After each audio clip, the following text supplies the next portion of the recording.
Hello friends, कैसे आप लोग। आप लोगों का स्वागत है आपके अपने channel future online classes Sonpur में। आप लोगों को बता दें कि हम लोग बिहार डीएलएड 2026 के साइंस के सेट नंबर 5 लगाने वाले हैं। इससे पहले वाले वीडियो में हम लोगों ने सेट 4 तक लगा लिए थे। यदि आप उस वीडियो को नहीं देखें तो आप उस वीडियो को फ्यूचर ऑनलाइन क्लासेस के प्लेलिस्ट में जाकर उस वीडियो को देख सकते हैं, या फ्यूचर स्टडी सेंटर जो फ्यूचर ऑनलाइन क्लासेस का ही चैनल है, वहां पे भी हम लोगों ने कुछ वीडियो को डाला है जो आपके साइंस के प्रैक्टिस के नज़र रखते हुए उस वीडियो को बनाया गया है। आप उस वीडियो को जरूर देखें, और यदि आप उस चैनल को लाइक सब्सक्राइब नहीं किए तो उस चैनल को भी, और यदि इस चैनल पे भी आप नए हैं तो आप इस वीडियो को भी लाइक और सब्सक्राइब कर दें। देन आपको बता दें कि यदि आप इस चैनल पे नए हैं तो हम हर वीडियो में टॉप 20 इंपॉर्टेंट क्वेश्चन को लगाते हैं। क्या करते हैं? टॉप 20 इंपॉर्टेंट क्वेश्चन को लगाते हैं। और वो टॉप 20 इंपॉर्टेंट क्वेश्चन कौन होते हैं? फिजिक्स, केमिस्ट्री, बायो से पूछे गए बिहार डीएलएड में आने वाले संभावनाएं वाले क्वेश्चन, या पीछे प्रीवियस ईयर पूछे गए उन्हीं सेट्स को हम क्या करते हैं, तो यहाँ पे लगाते हैं। बिना किसी देरी के आज के पहले प्रश्न की ओर चले तो आज का पहला प्रश्न क्या है? आज का पहला प्रश्न बोल रहा है कि कोई परमाणु है जिसका परमाणु संख्या क्या एक्स है, उस परमाणु में न्यूट्रॉन की संख्या कितनी होगी। मतलब कि एक्स परमाणु का परमाणु में एक्स नाम का परमाणु है, उसमें न्यूट्रॉन की संख्या कितनी होगी। तो आपको क्या क्या दे दिया गया? आपको परमाणु संख्या दे दिया गया है और परमाणु द्रव्यमान दे दिया गया है। और आपसे क्या पूछ रहा है? न्यूट्रॉन की संख्या पूछ रहा है। वो न्यूट्रॉन की संख्या 11 होगी, 13 होगी, 12 होगी या 10 होगी। तो आपको दिया क्या है? आपको दिया हुआ परमाणु द्रव्यमान। ऊपर जो दिया था उसको बोलते हैं परमाणु द्रव्यमान। परमाणु द्रव्यमान परमाणु द्रव्यमान। और परमाणु द्रव्यमान को हम ए से डिनोट करते हैं। किससे डिनोट करते हैं? ए से डिनोट करते हैं। तो परमाणु द्रव्यमान कितना दिया हुआ है? 23 दिया हुआ है। वही बात कर रहा है कि हम बात करें कि परमाणु संख्या कितना दिया हुआ है। परमाणु संख्या दिया हुआ है, परमाणु संख्या परमाणु संख्या को किससे दर्शाते हैं? तो जेड से दर्शाते हैं। और ये भी क्वेश्चन पूछा गया कि परमाणु संख्या को किससे दर्शाते हैं, परमाणु द्रव्यमान को किससे दर्शाते हैं। तो आपको इस पे भी ध्यान देना है। तो परमाणु संख्या कितना दिया हुआ है, इसको जेड लिखा हुआ है। यदि आपको ना समझ में आए तो इसको फिर से लिख देते हैं। ये जेड है, तो इसको कितना दिया हुआ है? 11 दिया हुआ है। आपसे क्या पूछ रहा है? न्यूट्रॉन की संख्या पूछ रहा है। तो जो परमाणु द्रव्यमान होता है, परमाणु द्रव्यमान जिसको किससे दर्शाते हैं? परमाणु द्रव्यमान को ए से दर्शाते हैं। तो ए बराबर परमाणु द्रव्यमान जो बनता है वो किससे बनता है? प्रोटॉन प्लस न्यूट्रॉन से बनता है। किससे बनता है? प्रोटॉन प्लस न्यूट्रॉन से बनता है। और जो परमाणु संख्या होता है, परमाणु संख्या मतलब कि जेड, जेड बराबर किसके होता है? जेड बराबर होता है परमाणु के संख्या। मतलब कि परमाणु संख्या किसके बराबर होता है? तो प्रोटॉन के बराबर होता है। मतलब कि प्रोटॉन से ही परमाणु संख्या को निकाला जाता है। मतलब कि परमाणु संख्या किसके बराबर होता है? प्रोटॉन की संख्या के बराबर होता है।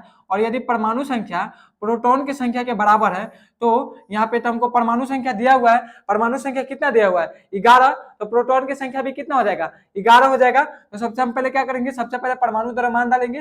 परमाणु द्रव्यमान कितना दिया हुआ है? 23 दिया हुआ है। वही बात करें कि प्रोटॉन का संख्या कितना, प्रोटॉन मतलब कि प्रोटॉन का संख्या परमाणु संख्या के बराबर होगा। परमाणु संख्या कितना है? 11 है। तो यहाँ पे 11 लिख देते हैं। और प्लस हमको क्या चाहिए? न्यूट्रॉन का संख्या पूछ रहा है, तो न्यूट्रॉन का संख्या निकालना है। तो क्या करेंगे? 23 में से 11 को घटा देंगे। और जब हम 23 में से 11 को घटाएंगे तो कितना आएगा? 3 में से 1 जाएगा तो 2 बचेगा, 2 में से 1 गया तो 1 घटेगा। मतलब कि उसका परमाणु संख्या में, मतलब कि इस परमाणु में न्यूट्रॉन की संख्या कितनी है? न्यूट्रॉन की संख्या 12 है, जो ऑप्शन नंबर डी में दिया हुआ है। तो ऑप्शन नंबर डी क्या हो जाएगा? ऑप्शन नंबर डी सही हो जाएगा। आई थिंक आपको समझ में आया होगा। आप इसको नोट डाउन कर सकते हैं। और ये जो नोटेशन दिया हुआ है ए और जेड, आप इसको भी जरूर नोट डाउन करें, क्योंकि ये भी प्रश्न में क्या होता है, कभी कभी एग्जाम में पूछ लिए जाते हैं। सो इसको भी आपको क्या करना है? ध्यान देना है। आप स्क्रीन को पॉज करके आप क्या कर सकते हैं? वीडियो को नोट डाउन कर सकते हैं। हाँ, तो आई थिंक आप इसको नोट डाउन कर लिए होंगे। तो नेक्स्ट क्वेश्चन की ओर चलते हैं। क्वेश्चन नंबर दूसरा की बात करें तो क्वेश्चन नंबर दूसरा में क्या पूछ रहा है? प्रश्न संख्या दूसरा में पूछ रहा है कि 100 वाट के एक बल्ब को 1 मिनट जलाने पर ऊर्जा की खपत होगी। मतलब कि 100 वाट का हमारे पास एक बल्ब है और उस बल्ब को हम क्या कर रहे हैं? 1 मिनट तक जला रहे हैं। तो उससे हमको ऊर्जा, मतलब कि ऊर्जा की कितनी खपत होगी? 800 जूल होगी, 400 जूल होगी, 500 जूल होगी या 600 जूल होगी। तो आपको क्या क्या दिया हुआ है? पहले तो दे दिया गया है कि 100 वाट के बल्ब, मतलब कि वो बल्ब कितना वाट का है? बल्ब का जो वाट है वो कितना बल्ब वाट का है? 100 वाट का। तो 100 वाट का बल्ब है, ये क्या हुआ, ये आपको दिया हुआ है, एंड देन दिया हुआ है कि वो कितना मिनट तक चला रहा है, 1 मिनट तक, मतलब कि टी बराबर समय बराबर 1 मिनट। और आपको पता होगा कि 1 मिनट में 60 सेकेंड होता है, तो हम क्या करते हैं, हम यहाँ पे 60 सेकेंड लिख लेते हैं। हमको कितना क्या पूछ रहा है, ऊर्जा की खपत, ऊर्जा की खपत। तो ऊर्जा की खपत निकालने के लिए हम क्या करेंगे, इस 100 वाट दिया हुआ है उसको हम, ये जो 100 वाट दिया है उसको क्या करेंगे, हम टाइम से इंटू कर देंगे। मतलब कि ये जो दिया हुआ है 100 वाट, मतलब कि इसका फॉर्मूला था P इंटू टी। तो P इसको क्या बोलते हैं, ये जो दिया हुआ है P मतलब कि पावर कितना दिया हुआ है, 100 वाट। तो हम क्या करेंगे, इसको हम इससे इंटू करेंगे, तो यहाँ पे कितना दिया, 100 दिया हुआ है, इंटू टाइम में क्या गया 60 सेकेंड, मतलब कि 6 0, तो कितना हो जाएगा 600 जूल, कितना हो जाएगा टी 60, मतलब कि 6000 6000 हो जाएगा। लेकिन 6000 ना के हो, हम इसको क्या करते हैं 600 लिखते हैं, क्या लिखते हैं इसको, जब आप अथी में लिखिएगा तो ये क्या हो जाएगा 100 वाट इंटू, ये जब इंटू करता है तो कितना आता है, जूल में आ जाता है, किस में आ जाता है, जूल में आ जाता है। तो कितना हो जाएगा 600 जूल हो जाएगा, जो ऑप्शन नंबर डी में दिया हुआ है। तो ऑप्शन डी क्या हो जाएगा, ऑप्शन डी आपका सही हो जाएगा। आई थिंक आपको ये भी समझ में आया होगा। कैसे आया, हम क्या किए, ऊर्जा की खपत का फॉर्मूला था P इंटू टी, आप इसको चाहते तो इसको भी नोट डाउन कर सकते हैं। तो P इंटू टी में P कितना दिया हुआ है, 100 दिया हुआ है, किस में है 100 जो है वो वाट में है, ये क्या है 100 वाट में है, इसको ये दिया हुआ है 100 वाट में है। और ये किस में है, ये आया, ये मिनट सेकंड में है, 60 सेकंड है, ये सेकंड है। और जब वाट सेकंड से, अब ये वाट और सेकंड का मात्रा किससे आता है, जूल होता है, तो जूल हो गया कितना 600 जूल। आई थिंक आपको ये भी समझ में आया होगा। नेक्स्ट क्वेश्चन की बात करते हैं, क्वेश्चन नंबर 4। क्वेश्चन नंबर 3 में बोल रहा है कि किसी चालक से होकर प्रति सेकंड गुजरने वाले इलेक्ट्रॉनों की संख्या 1020 है, तो चालक से प्रवाहित धारा का मान क्या होगा। मतलब कि किसी चालक से होकर प्रति सेकंड गुजरने वाला इलेक्ट्रॉन की संख्या, आपको इलेक्ट्रॉन की संख्या दे दिया गया है और आपसे क्या पूछ रहा है, चालक से प्रवाहित धारा का मान। मतलब कि आपसे धारा का मान पूछ रहा है और आपको ये दे दिया है। तो आपको बड़ा पता, ये फॉर्मूला इसको पता होगा कि I बराबर क्यू टी होता है। क्या बराबर होता है, I बराबर क्यू टी, I बराबर Q अपॉन टी, जहां पे I क्या दर्शाता है, I धारा को दर्शाता है, विद्युत धारा को दर्शाता है, Q ऊर्जा के आवेश को दर्शाता है, और T मतलब कि टाइम को बताता है। तो Q कितना दिया हुआ है, Q दिया हुआ है, संख्या दिया हुआ है। Q क्या होता है, Q होता है N इंटू इलेक्ट्रॉन संख्या अपॉन T होता है। तो बात करें कि N नंबर कितना दिया हुआ है, 1020 दिया हुआ है, कितना दिया हुआ है 1020 दिया हुआ है। और संख्या इलेक्ट्रॉन, आपको पता होगा कि एक इलेक्ट्रॉन पे कितना चार्ज होता है, 1.6 into 10 to the power minus 90, कितना होता है 1.6 into 10 to the power minus 90 coulomb होता है electron, 1.6 into 10 to the power minus 90 coulomb होता है आवेश का चार्ज। उसके बाद टाइम की बात करें तो प्रति सेकंड, मतलब कि किसी चालक से होकर प्रति सेकंड, मतलब कि प्रति सेकंड के लिए पूछ रहा है, तो क्या करेंगे हम 1 से इंटू कर देंगे। और जब आप 1 से इंटू कीजिएगा, तो आप जब इसको इंटू करते हैं तो क्या होता है 1.6 into 10 to the power minus 90 into, इसको जब आप इंटू करते हैं तो कितना आता है, ये आता है 1.63 into 10 to the power minus 70, कितना आता है 1.63 2 into 10 to the power minus 70 ampere आता है। लेकिन आप गौर कीजिए तो आंसर इसमें नहीं दिया हुआ है, क्या दिया हुआ है 1.63 एम्पियर आता है। और यहाँ पे आंसर हमको क्या दिया हुआ है 10 टू द पावर माइनस 70 नहीं 18 होता है। क्या होता है 10 टू द पावर माइनस 70 नहीं 18 होता है, 18 एम्पियर। और जब यहाँ पे एक पॉइंट आगे बढ़ा दिया, जब एक पॉइंट आगे बढ़ा देंगे 16.3 into 10 to the power minus 17 ampere हो जाता है। क्या होता है माइनस 17 एम्पियर हो जाता है, जो ऑप्शन नंबर डी में दिया हुआ है, ऑप्शन से मिला है। आंसर तो क्या आ गया, आंसर तो हमारा यही हो गया। आंसर क्या था हमारा, आंसर तो यही आ गया था लेकिन ऑप्शन से मिला है, तो ऑप्शन में क्या हुआ, 10⁻⁻18 मार्क्स आया, हम इसको एक पॉइंट और ही बढ़ाए, एक पॉइंट आगे बढ़ा के दिया, तो हम एक पॉइंट आगे बढ़ा के आंसर क्या किए, मिला दिए। आई थिंक आपको ये भी समझ में आ गया। तो ये भी क्या है, ये भी फॉर्मूला है, मतलब कि विद्युत धारा बराबर आवेश upon second. Next question number 4 की बात करें, तो क्वेश्चन नंबर 4 पूछा है कि इनमें से कौन सबसे सक्रिय धातु है। सक्रिय धातु के बारे में हम इससे पहले भी बात कर लिए कि इसमें से कौन सा है जो सबसे सक्रिय, सक्रिय का अर्थ क्या है, तो वो जल्दी रिएक्ट कर सकता है। लेड हो गया, लोहा हो गया, कॉपर हो गया, या पारा हो गया। निम्नलिखित में से कौन सा है जो सबसे सक्रिय धातु है, तो सबसे सक्रिय धातु कौन है, इसमें लोहा है।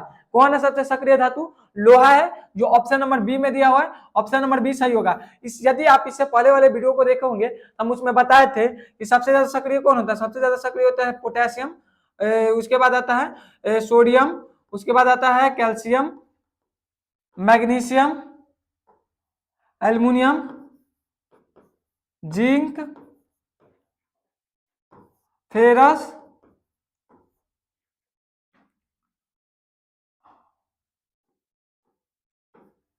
Lead, hydrogen, copper, HgAu। ये क्या हो गया, ये सक्रियता श्रेणी हो गया। ये हो गया पोटेशियम सबसे ज्यादा होता है। उसके बाद इसको लिख देते हैं क्या है, सक्रियता श्रेणी है। आप इसको नोट डाउन करना चाहते हैं तो आप इसको नोट डाउन कर लीजिए, या आप इससे पहले वाले वीडियो को में नोट डाउन कर लिए होंगे तो कोई जरूरत नहीं है। तो यहाँ पे सबसे ज्यादा सक्रिय कौन होता है, सबसे ज्यादा सक्रिय पोटेशियम होता है, उसके बाद सोडियम होता है, उसके बाद कैल्शियम होता है, कैल्शियम के बाद मैग्नीशियम होता है, उसके बाद एल्युमिनियम होता है, जिंक होता है, फेरस होता है, लेड होता है, हाइड्रोजन होता है, कॉपर होता है, Hg और Au। Hg किसको बोलते हैं, Hg मतलब की होता है चांदी, क्या होता है, Hg बोलते हैं चांदी को। Au मतलब क्या होता है, Au मतलब होता है सोना। वही बात करें कि कॉपर, हाइड्रोजन, Pb, ये होता है लेड, इसको क्या बोलते हैं, इसको बोलते हैं लेड। ये हो गया फेरस, फेरस का मतलब क्या होता है, यही लोहा। ये हो गया जिंक, हो गया एल्युमिनियम, हो गया मैग्नीशियम, ये हो गया मैग्नीशियम, कैल्शियम, ये हो गया सोडियम, क्या हो गया सोडियम, ये हो गया पोटेशियम। आई थिंक आप इसको समझ गए, आप इसको नोट डाउन करना चाहते हैं तो आप इसको स्क्रीनशॉट मार के नोट डाउन कर सकते हैं। आई थिंक आप नोट डाउन कर ले होंगे। नेक्स्ट क्वेश्चन की बात करते हैं। नेक्स्ट क्वेश्चन में पूछ रहा है कि वर्गीकरण के वैज्ञानिक आधार का प्रयास करने वाले पहला व्यक्ति कौन थे।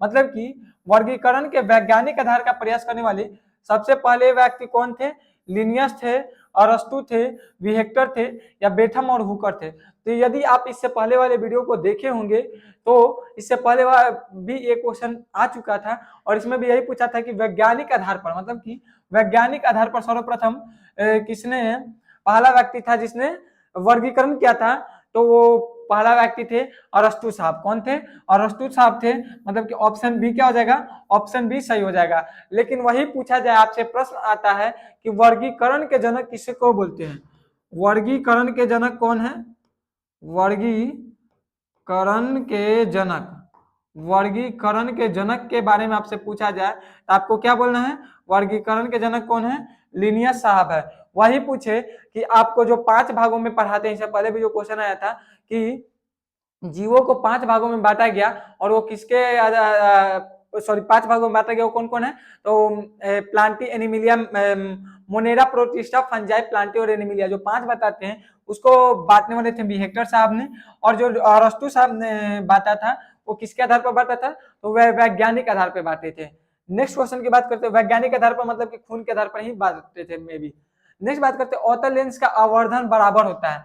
मतलब कि अवतल लेंस का जो आवर्धन होता है, एम होता है, वो किसके बराबर होता है, यू भाई यू भी, यू प्लस भी, या भी बाई यू।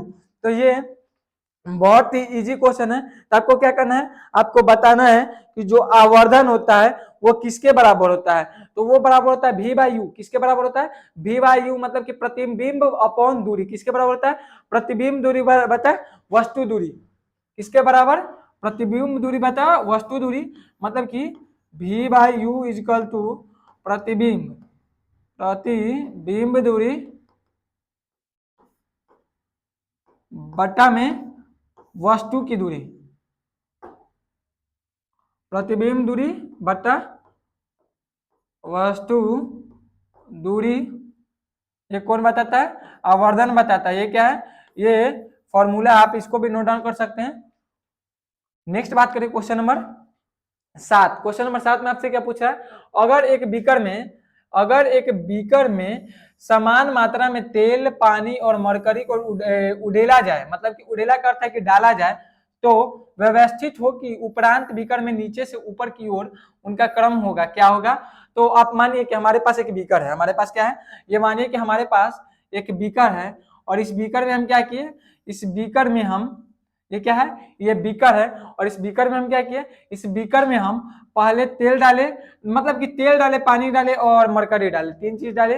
तो यहाँ पे यही पूछ रहा है कि सबसे उसका क्रम बताना है कि सबसे नीचे क्या बैठेगा बीकर में, नीचे से ऊपर की ओर, मतलब कि सबसे नीचे यहाँ पे क्या बैठेगा, यहाँ पे क्या बैठेगा, यहाँ पे क्या बैठेगा, आपको क्या करना है, आपको क्रम बताना है। तो यदि आप इससे पहले वाले वीडियो को देखे होंगे तो देखिए हम क्या बोले, बार बार बोले कि इससे पहले वाले वीडियो मतलब कि जितना भी आ रहा है सब रिलेटेड ही है। तो इससे पहले वाले वीडियो में हम बताए थे कि जो मरकरी होता है ना, वो अपने मॉलिक्यूल से बहुत ज्यादा प्यार करता है, और जो अपने मॉलिक्यूल से बहुत ज्यादा प्यार करेगा तो वो उसको दूर रहने देगा, वो अपने आप को खींच के रखना चाहता है, वो उसको क्या करता है, अट्रैक्ट करता है। अट्रैक्ट मतलब कि उसका जो मॉलिक्यूल होता है ना, आपस में बहुत अच्छे से संगठित होते हैं, उसके कारण ना वो, मतलब माने कि आप जो ग्लास में भी रखते हैं या अपने हथेली पे रख दीजिए, तो उसका मॉलिक्यूल का एक भी अंश आपके हाथ पे नहीं लगेगा। लेकिन वही अपने एक हाथ पे मरकरी को डालिए और दूसरे हाथ पे क्या कीजिए, आप पानी को डालिए, तो आप गौर कीजिएगा कि पानी से आपका हाथ भीग जाएगा, लेकिन मरकरी आप हाथ से गिरा दीजिएगा तो उसका एक बूंद भी आपके हाथ पे नहीं चिपकेगा, उसका मॉलिक्यूल इतना ज्यादा आपस में संगठित होते हैं। और वही बात करें कि तेल, एक हाथ पर तेल रखिए और एक हाथ में पानी रखिए, तो आप पानी को गिराइए और तेल को गिराइए, तो आपको पता चलेगा कि पानी से भी ज्यादा आपके मॉलिक्यूल को कौन अट्रैक्ट कर रहा है, तो ये तेल अट्रैक्ट कर रहा है। तो सबसे ज्यादा मतलब कि आपस में क्या करता है, और जो अपने आप मॉलिक्यूल को सबसे ज्यादा आकर्षित करता है तो क्या करेगा, वो ऊपर रहेगा, कभी भी ऊपर नहीं रहेगा, वो सबसे नीचे रहेगा। तो सबसे ज्यादा प्यार अपने मॉलिक्यूल से कौन करता है, मरकरी करता है। तो सबसे नीचे क्या रहेगा, सबसे नीचे मरकरी रहेगा। तो ये क्या हो गया, इसमें आ गया मरकरी। देन बात करते हैं कि मरकरी और तेल में बात करें, तो मरकरी और तेल में सबसे ज्यादा अति कौन होता है, तो सॉरी पानी और तेल में, तो वो होता है पानी। तो दूसरा नंबर में पानी आ गया, और तीसरा नंबर में क्या आ जाएगा, तीसरा नंबर में तेल आ जाएगा। तो आपको क्या करना है, आपको क्रम ढूंढना है कि कौन सा क्रम होगा। तो सबसे पहले मरकरी, तेल, पानी, ऑप्शन ए ही सही हो जाएगा। ऑप्शन ए में ही मरकरी, तेल और पानी दे दिया। हमको क्या बोला है, आप क्वेश्चन को ठीक से पढ़िए। तो नीचे से ऊपर, क्या, नीचे से ऊपर की तरफ, तो ये हो गया मरकरी हो गया, फिर तेल हो गया और फिर पानी हो गया। नेक्स्ट क्वेश्चन नंबर 8 की बात करें, सॉरी क्वेश्चन नंबर 8, हाँ, किसी गतिमान वस्तु के लिए विस्थापन और दूरी की अनुपात हमेशा होगा, मतलब कि कोई गतिमान वस्तु है, मतलब कि कोई वस्तु गति कर रहा है, और वस्तु के लिए विस्थापन, विस्थापन को इंग्लिश में क्या बोलते हैं, डिस्प्लेसमेंट बोलते हैं, और दूरी को क्या बोलते हैं, दूरी को डिस्टेंस बोलते हैं। डिस्प्लेसमेंट और डिस्टेंस की दूरी का अनुपात होगा हमेशा एक से कम, हमेशा एक से ज्यादा, एक से कम या एक के बराबर, एक के बराबर या एक से ज्यादा। तो क्वेश्चन क्या कर रहा है कि एक विस्थापन और दूरी का अनुपात होगा, मतलब कि आपसे क्या पूछ रहा है, विस्थापन, विस्थापन अपॉन दूरी का क्या पूछ रहा है, अनुपात पूछ रहा है। इसका अनुपात क्या होगा, तो आपको पढ़े होंगे आपको बता देते कि जो विस्थापन होता है ना, वो दूरी से या तो उसके बराबर होगा या उससे छोटा होगा। मतलब कि विस्थापन जो होता है, डिस्प्लेसमेंट जो होता है, डिस्प्लेसमेंट वो क्या होता है, डिस्प्लेसमेंट, डिस्प्लेसमेंट जो होता है,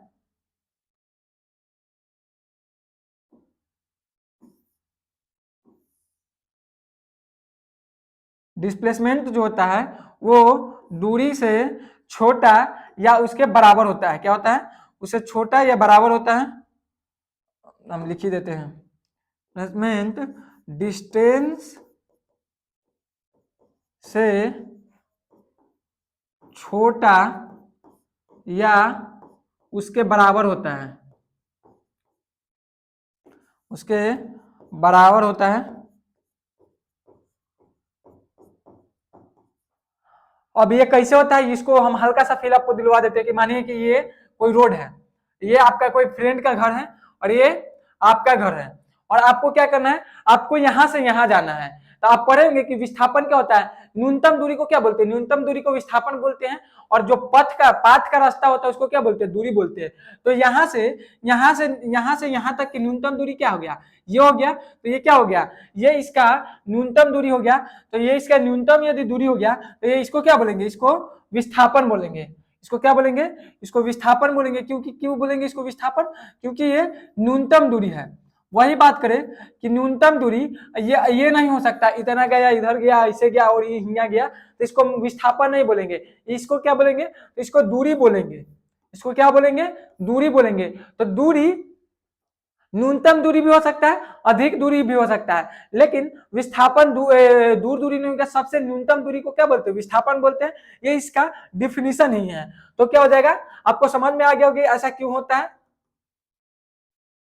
आपको समझ में आ गया होगा कि कैसे होता है। हमेशा एक से कम होता है, हमेशा एक से ज्यादा होता है, एक से कम या एक के बराबर, एक से कम या एक से बराबर। ऑप्शन सी क्या हो जाएगा, ऑप्शन सी सही हो जाएगा। नेक्स्ट क्वेश्चन नंबर 9 की बात करते हैं। तो क्वेश्चन नंबर 9 में आपसे क्या पूछ रहा है, फल निम्नलिखित में किस पुष्प का भाग बनता है, मतलब कि फल जो बनता है वो निम्नलिखित में से किस पुष्प के भाग से बनता है, पुंकेसर, वर्तिग्रा, डिंब या अंडाशय। आपको पता होगा कि जो फल बनता है वो किसका भाग होता है, तो वो अंडाशय का भाग होता है। किसका भाग होता है, अंडाशय का, मतलब कि ओवरी का भाग होता है, जो ऑप्शन नंबर सी में दिया हुआ है। ऑप्शन सी क्या हो जाएगा, ऑप्शन सी ओवरी सही हो जाएगा। क्वेश्चन नंबर 10, निम्नलिखित में से कौन सा बुझा हुआ चूना है, मतलब कि निम्नलिखित में से किसको बुझा हुआ चूना कहते हैं। यह भी बहुत बार रिपीटेड क्वेश्चन है। Calcium oxide, calcium dioxide, calcium carbonate या कैल्शियम, कौन सा है जिसको बुझा हुआ चूना के नाम से जानते हैं। तो बुझा हुआ चूना CaOH2 बोलते हैं, इसको कैल्शियम बोलते हैं, इसको संगमरमर बोलते हैं, इसको कैल्शियम ऑक्साइड बोलते हैं। नेक्स्ट क्वेश्चन नंबर 11 की बात करें तो क्वेश्चन नंबर 11 में पूछा है कि चिपको आंदोलन का मुख्य उद्देश्य क्या था। इससे पहले वाले सेट में भी एक क्वेश्चन पूछा गया था कि चिपको आंदोलन का मुख्य उद्देश्य क्या था, पेड़ को, वृक्ष को बचाना। तो ऑप्शन ए ही सही हो जाएगा, मतलब कि चिपको आंदोलन का नेतृत्व कौन रहते हैं, सुंदरलाल बहुगुण। इससे पहले भी बताया था कि सुंदरलाल बहुगुण साहब क्या किए थे, चिपको आंदोलन को नेतृत्व कर रहे थे। वो एक क्या थे, वो जनजाति क्या मतलब कि वो आदिवासी जनजाति से आते थे। और वहां पे क्या था, वहां पे कह दिया गया था, सरकार से परमिट दे दिया गया था कि क्या करना है, वहां के पेड़ को काट देना है। तो पेड़ को काटने से बचाने के लिए लोगों ने क्या किया, लोगों ने पेड़ को गले लगाया, और गला लगाया मतलब कि वो पेड़ से चिपक गए, और चिपक गए तो इसी कारण इसको क्या कर दिया गया, चिपको आंदोलन कर दिया गया। और ये भी क्वेश्चन पूछता है कि चिपको आंदोलन का नेतृत्व कौन किए थे, तो सुंदरलाल बहुगुण। किसने किया था, सुंदरलाल बहुगुण साहब ने। यदि आप इसको लिखना चाहते हैं तो आप इसको लिख सकते हैं, या इससे पहले वाले सेट में भी हम इसको लिखवाए थे। नेक्स्ट क्वेश्चन पूछ रहा है कि अमीटर का प्रतिरोध होता है। तो इससे पहले भी ये क्वेश्चन आया था, लेकिन इसको क्वेश्चन ऐसे नहीं पूछा था। उस वक्त अमीटर के बारे में पूछा था, लेकिन अभी पूछ रहा है कि अमीटर का प्रतिरोध क्या होता है, रेजिस्टेंस क्या होता है। प्रतिरोध को इंग्लिश में क्या बोलते हैं, रेजिस्टेंस। तो अमीटर का रेजिस्टेंस प्रतिरोध क्या होता है, छोटा होता है, बड़ा होता है, बहुत छोटा होता है, या इनमें से कुछ नहीं होता है। तो आपको बताना है कि अमीटर का प्रतिरोध कितना होता है। तो अमीटर का प्रतिरोध बहुत ही कम होता है, बहुत ही छोटा होता है, जैसा कि ऑप्शन सी में दिया हुआ है। ऑप्शन सी सही हो जाएगा।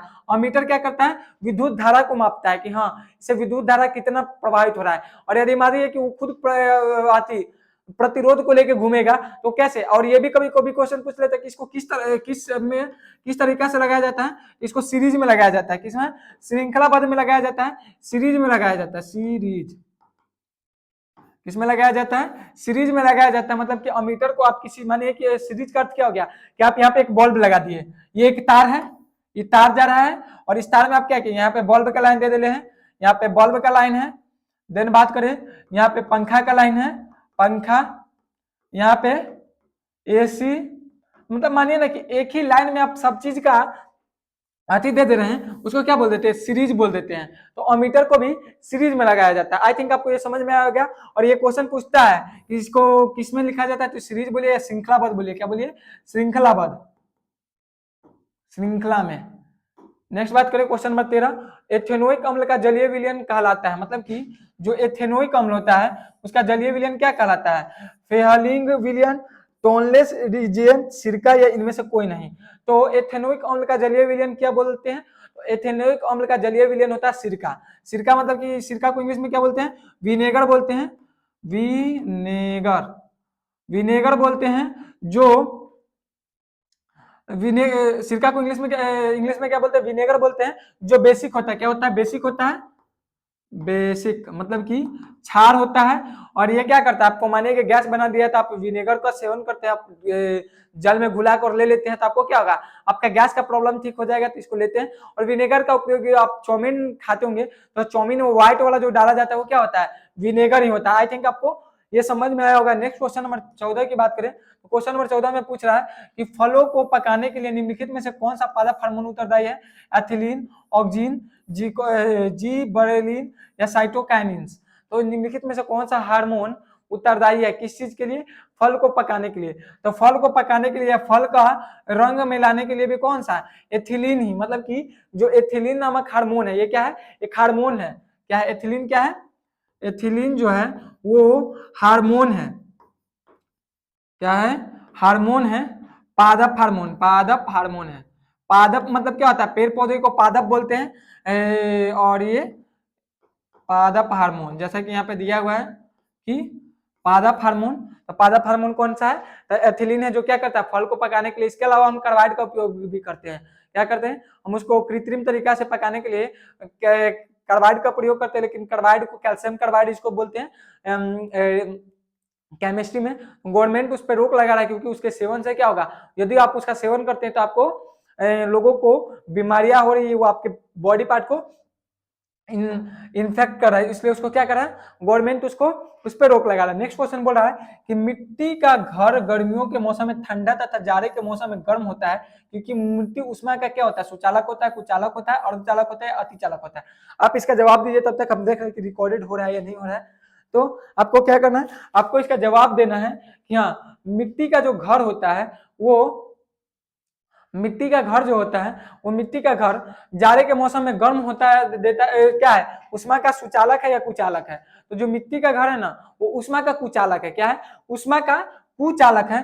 कुचालक का अर्थ क्या होता है, कुचालक का अर्थ है कि, कुचालक किसको बोल सकते हैं, मतलब कि मानिए कि आप क्या बोला जाता है कि आप चप्पल पहन लीजिए, चप्पल पहन लीजिएगा तो क्या होगा, आपको ये अथी नहीं मानेगा, या कोई और एग्जांपल बताएं।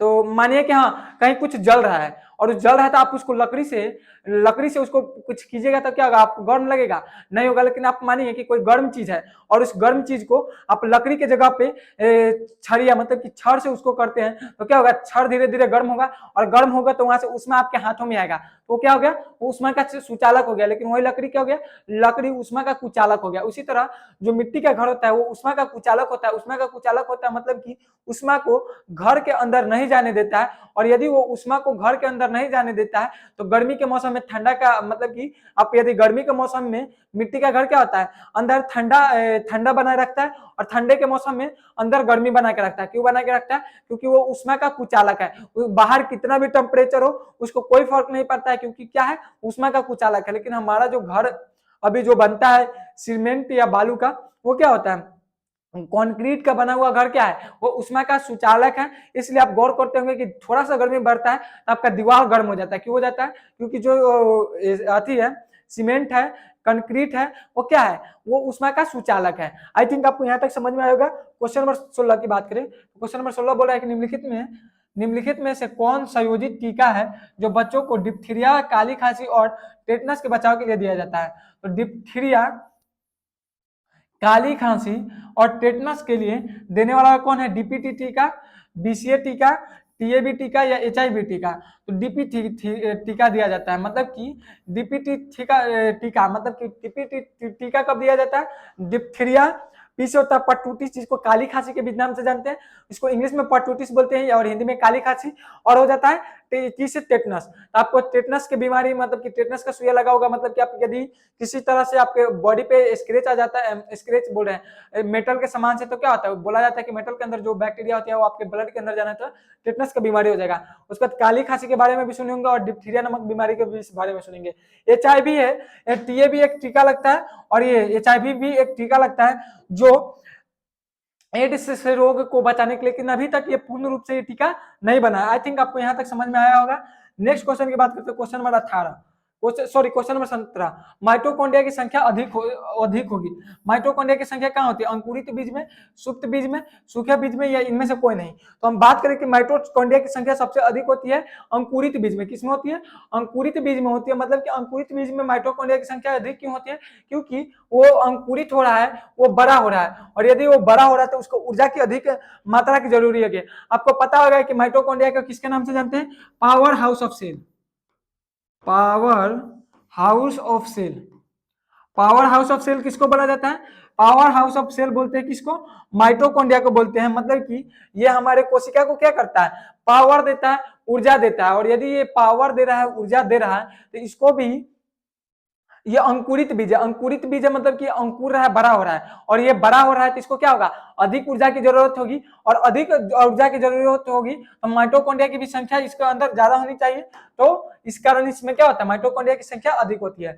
आलू में अगेती झुलसा किसके द्वारा होता है? मतलब कि आलू में अगेती झुलसा मतलब कि अर्ली ब्लैक रोग किसके द्वारा होता है? अल्टेरिया सोल्रिया, फाइटोफाइरा इन्फेस्ट, सिनकाइटीरियम एंडोबायोटिकम, फिथियम एफेंडीमोटम। तो आलू में अगेती झुलसा किसके द्वारा होता है? आप सुने, आप देखे होंगे, यदि आप आलू की खेती को देखे होंगे तो आलू की खेती में क्या होता है? आलू की खेती में ना, जो आलू के पत्ते होते हैं, मतलब कि जो आलू का पत्ता होता है, उस पे क्या होता है? उस पे ना डार्क डार्क सर्कल टाइप के आ जाता है। क्या आ जाता है? वहां पे सर्कल टाइप के आ जाता है, वो ब्राउनिश हो जाता है, और वो पत्ता क्या हो जाता है? उसके बाद पत्ता धीरे धीरे सूखने लगता है। आप देखेंगे, यदि आप आलू के खेती को देखे हुए या आलू का खेती करते होंगे या आपके घर में हो रहा होगा, आप देखे होंगे कि जो उसका पत्ता होता है ना, उस पे जैसा कि देखा हुआ आलू में अगेती झुलसा, मतलब कि झुलसा बोलते हैं ना, कि झुलसा गया बिहारी भाषा में। तो क्या होता है झुलसा? मतलब कि वो उसका पत्ता पर पहले तो डार्क सर्कल आने लगता है, डार्क सर्कल टाइप के, और वो क्या होता है? वो बढ़ते बढ़ते पूरे पौधे पत्ते को क्या कर देता है? झुलसा देता है, मतलब कि उसको सुखा देता है। उसको क्या बोलते हैं? अल्टोनिया सोलनी। अल्टोनिया सोलनी, जो कि ऑप्शन ए दिया हुआ, ऑप्शन ए क्या हो जाएगा? ऑप्शन ए सही हो जाएगा। क्वेश्चन नंबर 19 की बात करें, विश्व में सबसे अधिक वर्षा किस स्थान पर होता है? ये मानिए तो ये जीके का भी क्वेश्चन हो गया, साइंस में भी पूछ रहा है, और ये जियोग्राफी में भी पूछा जाता है कि विश्व में सबसे अधिक वर्षा कहाँ होता है?